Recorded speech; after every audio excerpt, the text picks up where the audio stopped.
All right, folks, welcome to this review. This is of the Rode PSA 1 swivel mount studio microphone boom arm. Now that we've got that mouthful out of the way, let's just get straight into it. There are a million reviews on this product on YouTube.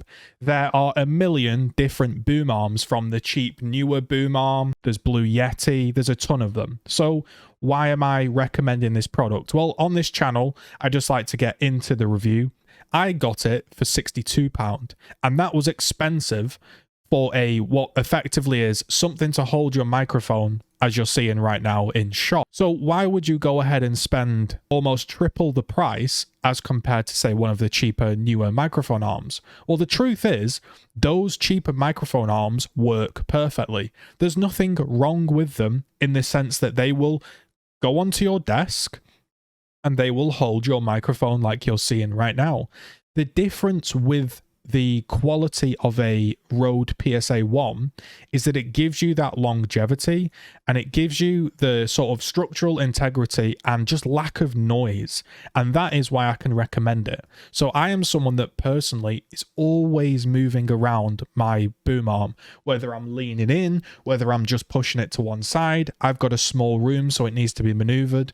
And the cheaper boom arms feel like they're going to lift out of the socket. They crank. There's that awkward springy steel noise that constantly gets picked up. If you bang it, it's sort of an awful noise. They're just generally a product that is fine if it's completely still. So if you're never a person that moves their arm and they just want to sit completely still, then you're right, you don't need this product. And I'm not here to sell you something that you don't need. I'm not paid to do this review. However, if you do move around a lot, I was surprised at how much I enjoyed the quality of what simply is a metal arm to hold a microphone. You can see here, this is the boom arm. It comes with a couple of Rode PSA straps. It also here, you can just tie your XLR cable all the way along. Now, it doesn't have the neatest of cable management. Now, this cable here that you're seeing doesn't need to be there. That's my own personal setup, because what I like to do is I just like to tuck my cable here, like so, and, well, basically, I'm carrying this big stick of dynamite, which is kind of affecting it. Probably what I should do, if I was being sensible, is take that stick of dynamite, plug it into the XLR input, and then I'd have no problems. But personally, I kind of like having this red stick of dynamite on, because some people ask me about it, and it's a bit of a conversation starter. If we ignore all of the mess around the room, this is how it fits on. It has a little clamp system here that just screws onto your desk, and it locks into place with this little thing here. So you spin that round and it locks into place. Now this arm is going nowhere. You can see here, it allows you to rotate pretty much 360 degrees all the way around. So if I just spin the microphone like so, you can see that it's making pretty much no noise, and it's able to rotate the full way. Very crude fashion. You can see here that it holds the microphone with this twisting lock here, and it has the fastener that holds your microphone. And there's no problem with the quality. It's brilliant. It doesn't make any noise. It feels really, really sturdy. There is only one thing to note, and it's one tip that I don't see people giving, is when you take this thing out of the box, be careful, because it's spring-loaded, and the thing snaps open, and it's pretty dangerous. Now, what you're going to figure out next is that this microphone is super light, and this boom arm likes heavy microphones. So how do you get around that problem?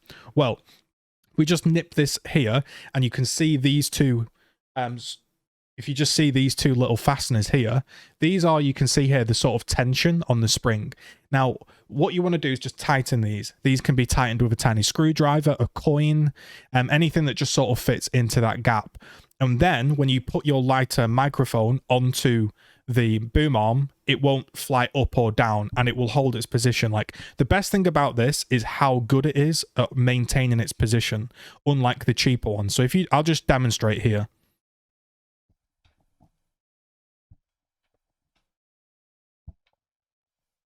So, you know, as you can see, basically, no matter where you take the product or whatever angle you're working it from, it just is super, super solid. So yeah, it's a little bit more expensive, but you get what you pay for. And I was surprised at how well the Rode microphone truly does hold up.